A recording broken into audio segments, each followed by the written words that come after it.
Hello everyone, my name's Sam, and today I wanted to share my top surgery packing list. It's one of those things that I see on sort of like Facebook support groups and on Tumblr and stuff all the time, is that people are asking what they need to pack, and I had that question too.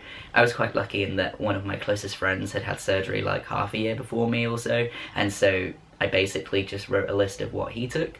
It does mean that between the two of us, we definitely took some things that we really didn't need. I don't think either of us really forgot anything, which is good.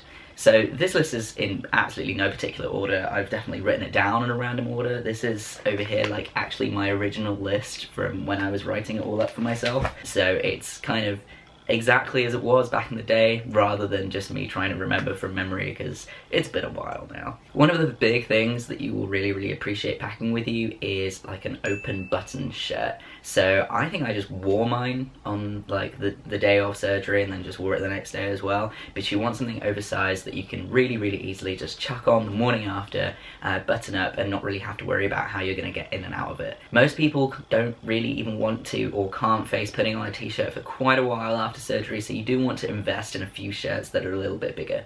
It might not be that you need to buy them, you can just lend them maybe from like an older sibling or someone who you know is just a little bit bigger than you, happy to hand it out to you for a little bit, or if you really don't have a lot of money to spend, charity shops. So great.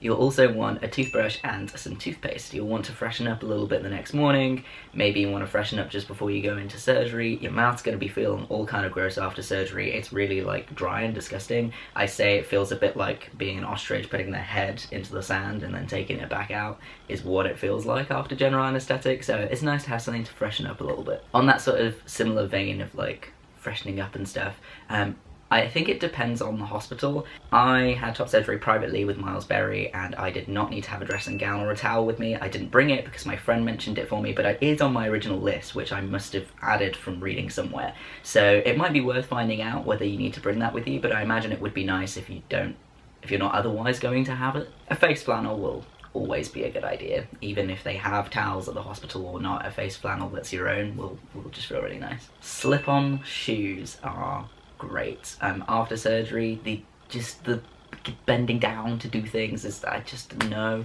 if you don't need to be putting an awful lot of effort in right after you've had surgery, any surgery, but top surgery too, then don't. Get yourself some slip-on shoes, or bring slip-on shoes that you've got, and just make everything easy for yourself, honestly. Shoelaces, nah, they're not even, I mean, Velcro I guess, but nah. One of the biggest things that I was so glad to have with me was a neck cushion. So the big like top surgery cushions are getting really popular now, the ones that have like armholes and stuff, so it kind of hugs around you and it's at the front. My partner actually made one for their surgery and it was cool, it's great, but I don't think it's amazing, but I can see like quite a lot of people do really like them, so it might be worth looking into that. But for me, a neck cushion was the one. So I just had this like long, really squishy neck cushion that I put around my neck, and when I was in hospital, it meant that no matter what angle the bed was at, my neck was just that little bit more propped up, and it was a bit more comfortable, and it was also nice on the car journey. To be honest, I wore that neck cushion around my neck while sleeping for like weeks after surgery, and I thought it was brilliant. As much as I didn't have a top surgery pillow, my flatmate who I was living with at the time had one of those like round pillows that goes like that, but the really big ones, that she jokingly called the boyfriend, and I did use that to keep me sitting upright after surgery. So maybe it is good to have something like that. I mean, that's what I had access to, so it might be worth looking into something of that variety. A long charger cable, very recommended. You have no idea how close the plug is going to be to your bed. The chances are that you're going to be staying overnight and you're going to be on your own, and you're probably going to want your technology, so long charger cables are definitely the one. I would also recommend bringing a battery pack just in case you can't, you know, your cable doesn't quite reach the plug, or if you don't want to like get a long one but you already have a battery pack, you can bring that as well, but just something to keep the power going in all of your entertainment stuff. And aside from entertainment, like your phone, your iPad, whatever you bring with you, that's going to keep you connected to people. It's going to bring you the support. Maybe if you get scared or something during the night, it will be nice to be able to talk to someone who isn't just your nurse. So it's nice to have something like that to hold on to. On that very similar vein, I took both my phone and my iPad mini, but I'm not gonna lie, I was so exhausted that between my phone and the TV that was in the room, I could not care less for anything else. So I'd say don't really bring more technology with you than you need to, unless you really know that it's the sort of thing you reach to for comfort. But bear in mind, after surgery, it's not necessarily that you need comfort, you're just tired, so you probably won't want as much as normal anyway. Straws. Straws are good.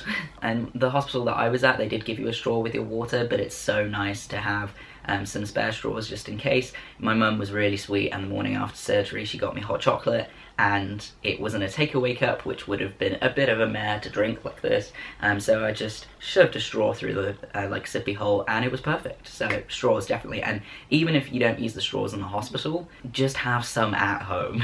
You may want some snacks. I mean, hospital food is not the best, we all know this, so I would definitely recommend bringing some snacks. One thing that I really appreciated was that my mum got me some yogurt after surgery, which again, the dry mouth thing, having some yogurt was brilliant. I mean, I'm vegan, so my mum had to get me the yogurt because the hospital yogurt wasn't one that I could have. The chances are you'll probably be offered some if you can have dairy stuff anyways, but if not, if you are vegan, lactose intolerant, don't have dairy, yada yada, I would recommend getting some yogurt or getting someone to get you some after surgery, because honestly it was beautiful. This sort of depends on like how far you're traveling to surgery and who's taking you home and stuff, but having quite a lot of pillows with you is good. I didn't pack that with me for surgery. When I got picked up by my flatmate, she bought loads of pillows in the car, and that really helped for the journey back. So I had one under my bum, on either side of me, around my back, and around my front as well where the seatbelt was, and it just meant that every single tiny little bump was just that tiny bit softer, which honestly makes a really big difference. I feel like the second day post-surgery it sort of hits you a little bit when the excitement wears down slightly and all of the meds wear down slightly.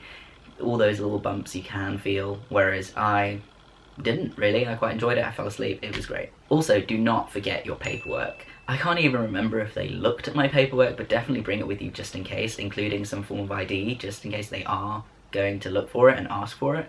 I genuinely cannot remember whether for my surgery, my partners, or my friends, of which I've all attended, whether it was looked at, but you can't go wrong bringing some paperwork with you just in case. A few maybe slightly random ones. So Miles Berry, the surgeon that I went, personally recommends that you take arnica tablets around your surgery to help with the healing and the bruising. I was very thankful for it. I don't know if it's the reason that I basically didn't have any bruising 5 days post-op, but it might be. So I'd say maybe don't take it if it's not recommended, though you can't go wrong. It's homeopathic, so it's not like, you know, you can literally just get it over the counter. It can't be bad for you. But yeah, my surgeon personally told me to use it, and I'm really happy I did. I bought some throat sweets, but I don't really like them, so I didn't have them. But again, for the dry mouth thing, throat sweets, a good idea. Laxatives. So a thing that people don't really tell you about surgery is the constipation. Not a good time. Really not a good time. It was actually one of the greater pains post-op, was not being able to go to the toilet rather than my chest, which is what you'd think would be annoying. Between like all the medicine and the general anesthetic, your body just really don't want to go for a poop. So I would recommend taking some laxatives or stool softeners.